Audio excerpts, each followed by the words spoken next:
Conoceremos sobre algunos presidentes de México en este video. ¿Estás listo para conocer? El primer presidente que conoceremos es Gustavo Díaz Ordaz. Gustavo Díaz Ordaz gobernó el país de 1964 a 1970.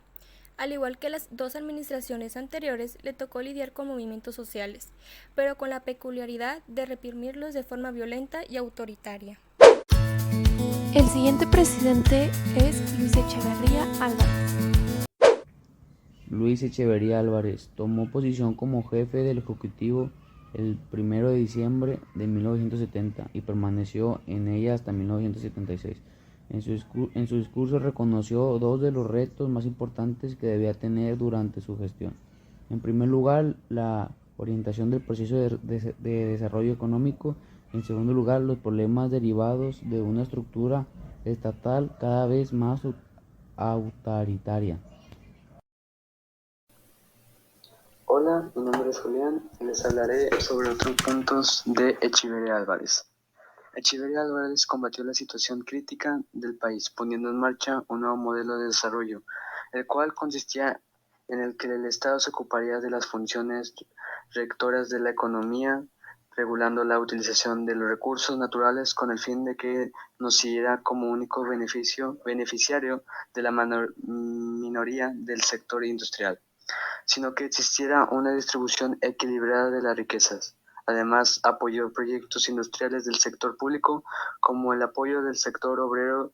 Se crea el Instituto de Fomento de la Vivienda de los Trabajadores, Infonavit, para beneficiar al sector con el financiamiento de viviendas.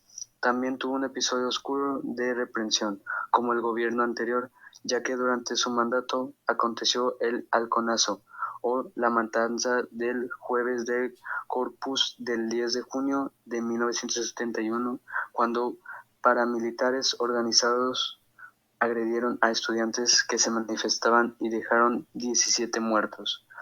Y eso sería todo por mi parte. Muchas gracias. El siguiente presidente del que hablaremos es José López Portillo. López Portillo nació el 16 de junio de 1920, gobernó el país de 1976 a 1982, promovió la Alianza para la Producción, buscando la reconciliación del gobierno con la iniciativa privada.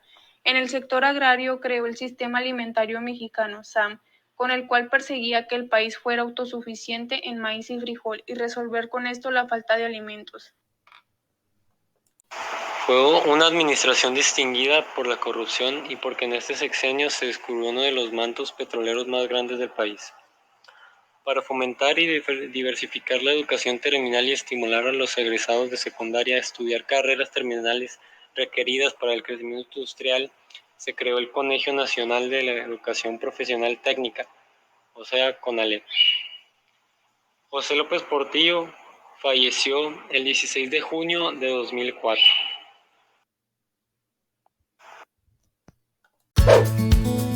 El siguiente presidente es Miguel de la Madrid. Miguel de la Madrid Hurtado, quien fue un político de nacionalidad mexicana y presidente de dicha república durante el sexenio comprendido desde 1982 a 1988. Fue el primer presidente con preparación académica obtenida en el extranjero, cursando un postgrado de Administración Pública en la Universidad de Harvard, además de su carrera universitaria de Derecho en la Universidad Nacional Autónoma de México. Todo esto lo preparó para afrontar el recibimiento de la política de un país en crisis económica, social y moral, para así con sus aportes minimizar los daños y con su política e ideales reformar el sistema político mexicano. A continuación mencionaré algunos aspectos de su sexenio.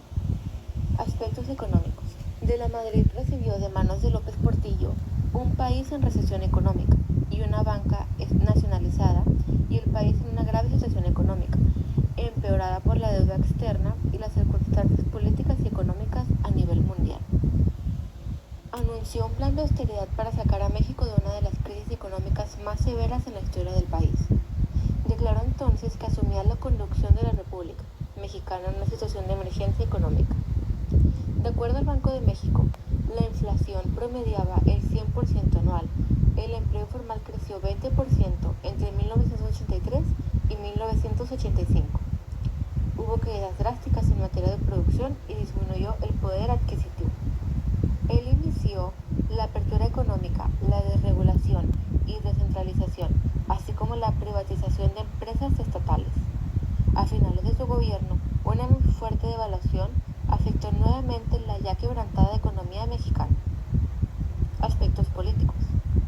En el gobierno de Miguel de la Madrid fue conservador y no emprendió reforma democratizadora alguna, pero se enfrentó al surgimiento del neopanismo, que en 1986 ganó las elecciones municipales en las principales ciudades del estado de Chihuahua. En 1987, ante la línea neoliberal adoptada por el presidente de la Madrid, el Partido Revolucionario Institucional se dividió y los disidentes, encabezados por Cuauhtémoc Cárdenas Solórzano, formaron el Frente Democrático Nacional. El PAN se fortaleció con su carismático candidato presidencial Manuel J. Cloutier. El 3 de julio de 1988 tuvieron lugar las elecciones presidenciales más impugnadas de los últimos 40 años por la caída del sistema de cómputo electoral y la negativa gubernamental a abrir los paquetes electorales. Pero de la Madrid prefirió el San Benito del fraude a ser el presidente que perdió el poder. Aspectos sociales. Se propuso para dar profundidad y sentido moderno a la representación social que ostenta el Ministerio Público Federal. Prestó bases a los encuentros comunitarios en los que luego era el de la justicia, juicio de la justicia a lo largo de varios años. En septiembre de 1985 y luego de la victoria del PRI en las elecciones del Congreso, un terremoto de 8.1 grados en la escala de Richter sacudió la Ciudad de México, muriendo posiblemente más de 20.000 personas y miles quedaron sin hogar.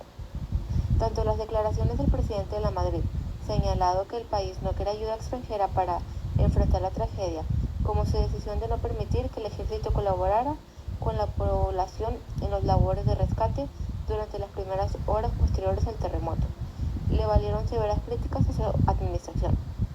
Esta tragedia además cargó a las apuradas cuentas públicas los costos de la reconstrucción de las infraestructuras y prestaciones del Estado del devastado Distrito Federal. Aspectos educativos.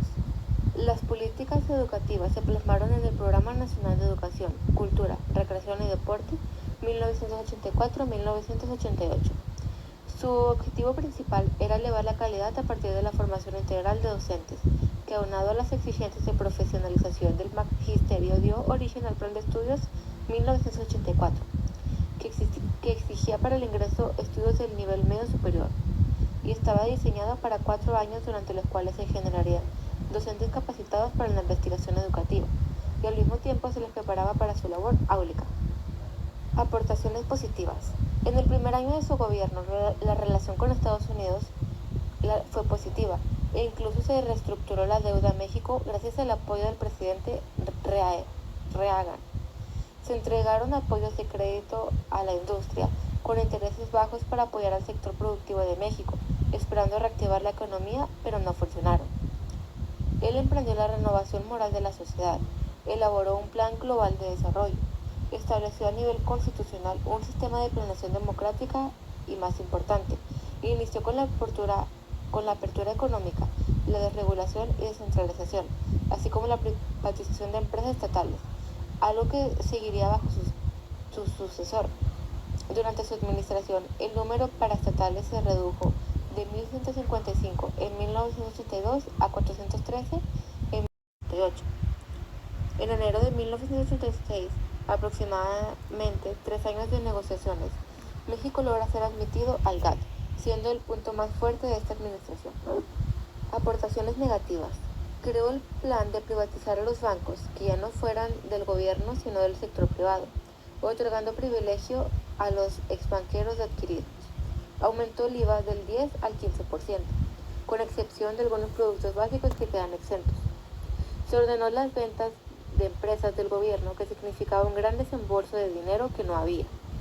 Estas medidas adaptadas por el gobierno lograron un poco más ingresos. Sin embargo, hubo políticas que en lugar de beneficiar a la sociedad empeoraron situaciones. Por ejemplo, La venta de empresas del gobierno provocó desempleo y con estos problemas de delincuencia en el país. El último presidente que conoceremos es Carlos Salinas de Gortari. El presidente Carlos Salinas de Gortari, su periodo de presidencia fue de 1988 a 1994. En el sector campesino, el presidente creó el Programa Nacional de Solidaridad, mejor conocido como PRONASOL, que consistía en crear un fondo gubernamental para financiar obras en las zonas más pobres. Muchas gracias por ver el video. Esperamos que haya sido de tu agrado y hayas aprendido nuevas cosas sobre los presidentes de México.